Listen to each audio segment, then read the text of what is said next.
One of the biggest challenges that new instructional designers face is building a portfolio that gets them hired. Successfully building an instructional design portfolio is not always as easy as it may seem. Instructional design is a field rooted in learning theories and instructional models. While institutions and companies often share and practice common theories and models, each has its own mission and expectations that drives its practices and ultimately its choices on faculty and staff. When a hiring committee is considering you as a potential candidate, they will want to know your beliefs, theories, and practices will support and/or enhance their current institution's or company's environment. By providing potential employers with your portfolio, you offer them a glimpse of who you are, what you've accomplished, and what you believe as an instructional designer. Remember, you will succeed faster if you build a professional and competent-looking portfolio. Building a portfolio is good practice for every professional to have, no matter what your industry, and it's a must-have for instructional designers. A good portfolio can set you apart from the rest of the candidates. Your portfolio needs to be properly designed and organized prior to presenting it to potential employers. It should not only be well organized, but well thought out. Your portfolio needs to be of high quality and professionalism of materials and appearance in presentation and performance. It should reflect what you've learned over time. It should also reflect and include items that you've created that demonstrates your abilities, creativity, knowledge, and expertise. Your portfolio needs to include projects and products that you developed that you're proud of and an employer would be interested in seeing your skills.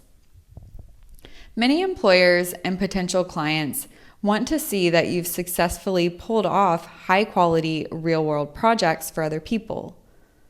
Real-world implementation of your work is a key way to gain instructional design experience that gives you the opportunity to develop your skills and also helps you stand out among competition when applying for jobs. The eLearning and Instructional Design for Beginners Mastermind provides you with real-world, scenario-based projects and examples for you to complete and place into your portfolio when you're ready to present it to potential employers or for your instructional design freelance work. Common components of an instructional design portfolio include materials that you've created, including the skills that you've obtained and competencies that you've developed, your personal philosophy of training or education, your professional resume, and your website or blog. In addition, another thing you need to be strongly focusing on is networking.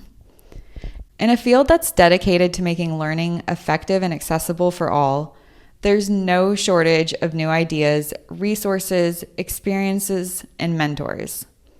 That's why I recommend constant networking as a way to gain additional experience and add unique strategies to your instructional design professional toolkit. Soliciting feedback on your work can be an easy first step. In the eLearning and Instructional Design for Beginners Mastermind forums, you're not only learning and getting feedback from other experts, from your mentors and other experts in the field, but you're also learning how to look for quality in each other's work.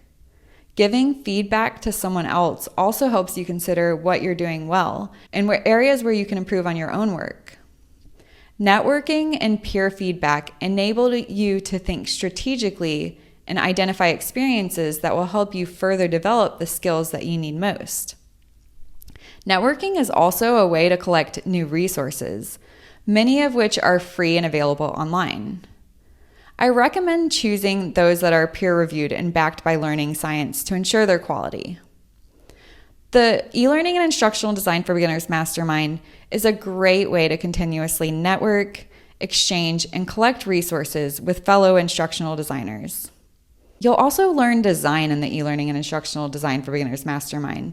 Members of the mastermind constantly engage in design experience. The steps in the mastermind will guide you through the completion of all your instructional design projects. And along the way, you'll have a mentor, as well as myself, gathering and reflecting on the work that you create for your portfolio, and what I call your instructional design portfolio project builder.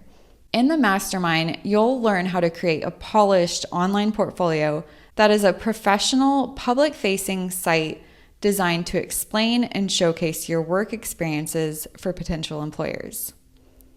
Building the perfect portfolio may seem tricky, but it's well worth it in the long run. This is a crucial step to starting a career in instructional design. Applying these tips to building your portfolio will definitely make you, the job candidate, stand out above the rest. I guarantee that you will get hired faster if you follow these suggestions in building your instructional design portfolio and getting the experience that you need with networking. When I was starting my career in instructional design at the University of Central Florida, I didn't fully understand how important my portfolio was and how difficult it was to make perfect. Thankfully, building a professional-looking portfolio was included in my instructional design program, and I've also included everything that I learned in that program in the eLearning and Instructional Design for Beginners Mastermind. One of my professors took me through this exact process, and it landed my first job before ever finishing the program. So remember, the better looking your instructional design portfolio is, the easier and faster it will be to get your first job. This is not theory, it's backed up by statistics of which potential instructional designers succeed in getting hired and which ones fail. I've seen it over and over with members in my eLearning and Instructional Design for Beginners Mastermind. So, why are you having trouble building the perfect portfolio? Because you're focusing on all the wrong things.